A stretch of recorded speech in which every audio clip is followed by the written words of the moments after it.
Hey everyone, it's Pastor Dave from St. John in Woodbury, Minnesota. Thanks for checking out today's 5 minutes of hope for Thursday, May 21st.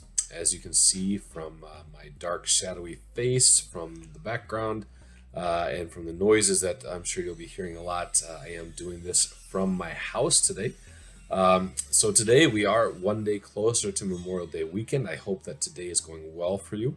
I hope that life is pleasant and that you are, as always, filled with peace, with joy, with hope, because you know what Jesus has done for you.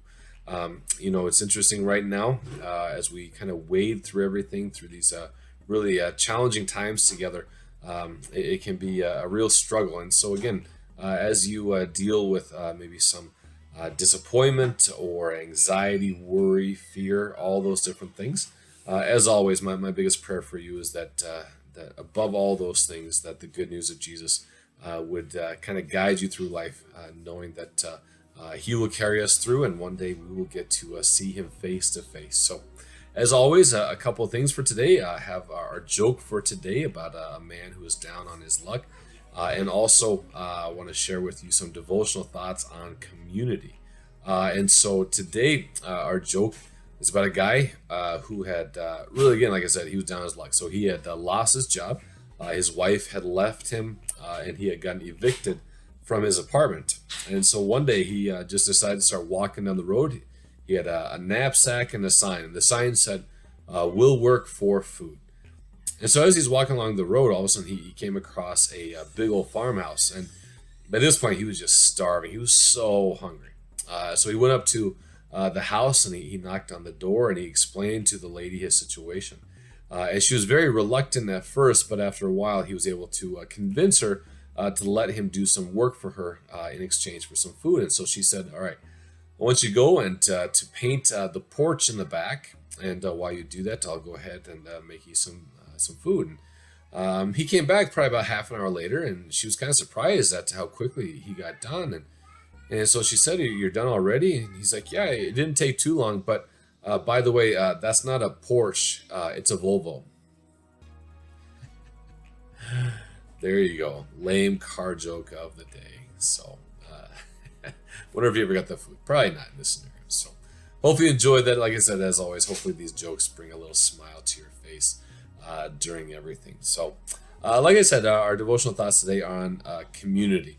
And one of the things that I think we're starting to see now, not only in the country, but also in churches, is just increased division on really how to handle not only the virus, but reopening after the virus.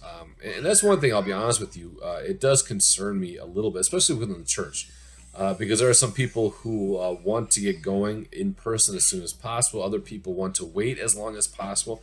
Others have different emotions. And one thing that does make me a little nervous is that when we do start to get back to more normal church and worship stuff, if there will be lingering dissent or hard feelings against others who have different views on what's going on.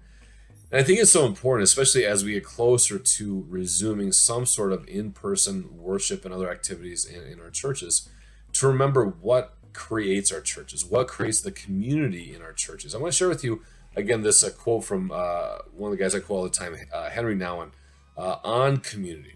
He says, "Community has little to do with mutual compatibility.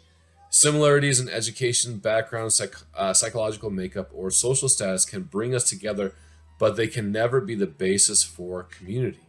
Community is grounded in God, who calls us together, and not in the attractiveness of people to each other." And I think that's so important, especially as we start to get back together, as we start to worship together again, as we start to be together as a church. For us to remember that, we're going to have different views and opinions on what's going on and how to handle things. But what connects us, what unites us, what makes us a community is the fact that we belong to God, that we have been saved by His grace, that Jesus Christ, the one who died, the one who rose for us, He is the one who bonds us together. And so that's my prayer, not only for the people of St. John, but for you, again, watching wherever you go to church, that when you start to reconnect in person with your brothers and sisters, just remember, again, views of the pandemic, views of the response is not what binds us together. What binds us together is the good news that Jesus Christ gave all of us life, and He made all of us his children, and he made us brothers and sisters in him.